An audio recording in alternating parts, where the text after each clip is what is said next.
யாருக்கு நான் தீங்கு செய்தேன் இறைவா, நாட்டில் யார் குடியை நான் கெடுத்தேன் இறைவா.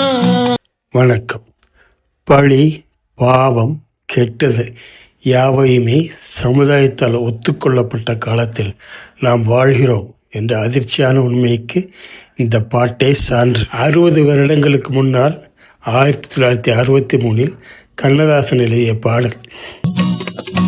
மக்கள் கூடும் மண்டபத்தை இடித்தேனா, நீதிமன்றத்திலே பொய் உரைத்து நெறி மறந்தேனா, கற்றவர் மேல் பழி உரைத்து கலங்க வைத்தேனா, கற்றவர் மேல் பழி உரைத்து கலங்க வைத்தேனா, ஒரு கடவுள் இல்லை என்று சொல்லி கருத்தழிந்தேனா. இந்த குற்றங்கள் எல்லாம் இன்று எப்படி பார்க்கப்படுகின்றன? பிடிக்காதவர்களின் கட்டடங்களை அரசாங்கமே புல்டோசர் வைத்து இடித்து தள்ளுவதையும், கற்றவர் மேல் கலங்காமல் நாள்தோறும் பல ஊடகங்களில் பலவிதமாக பழி உரைப்பதையும், நீதிமன்றங்களில் உண்மையை தவிர எல்லாவற்றையும் சொல்லும் கீழ்மையையும், நாத்தியம் பேசுவதை ஒரு நாகரிகமாகவே கொண்டிருப்பதையும் எளிதாக நாம் ஏற்றுக்கொள்ள பழகிவிட்டோமா இல்லையா? குழந்தை உண்ணும் பாலினிலே விஷம் கலந்தேனா,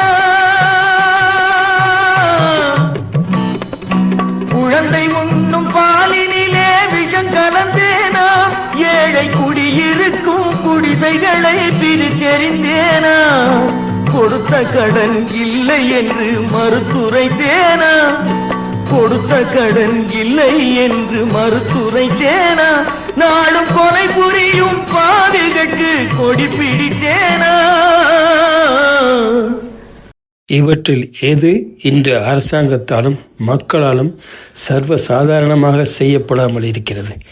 குழந்தை உண்ணும் பாலிலும் உணவிலும் கலப்படம் இல்லாமல் இருக்கிறதா? அதனால் மழலைகள் மடிந்து போகாமல் இருக்கின்றனவா? குடிசைகள் பெய்த்து எரியப்படாமல் இருக்கின்றனவா? கொடுத்த கடனை கேட்டதற்காக கொலை செய்யப்படாமல் இருக்கிறார்களா? கொலை புரியும் அரசியல் பாவிகளுக்கு குடிபிடிக்காமல் இருக்கிறோமா? நாம் முன்னேறிவிட்டோமா? அறத்தோடு வாழ்க்கையை அமைத்து கொண்டு இருக்கிறோமா? பாரதி சொன்னபடி ரௌத்திரம் பழகி இருக்கிறோமா? கவிஞன் தீர்க்கதரிசி, இந்த பாவங்கள் எல்லாம் சாதாரண நிகழ்வுகளாக நம்மால் ஏற்றுக்கொள்ளப்படும் என்று அன்றே கண்ணதாசனுக்கு தெரிந்திருக்க வேண்டும். யாருக்கு நான் தீங்கு செய்த நிறைவா? அருமையான பாடல். நன்றி, வணக்கம்.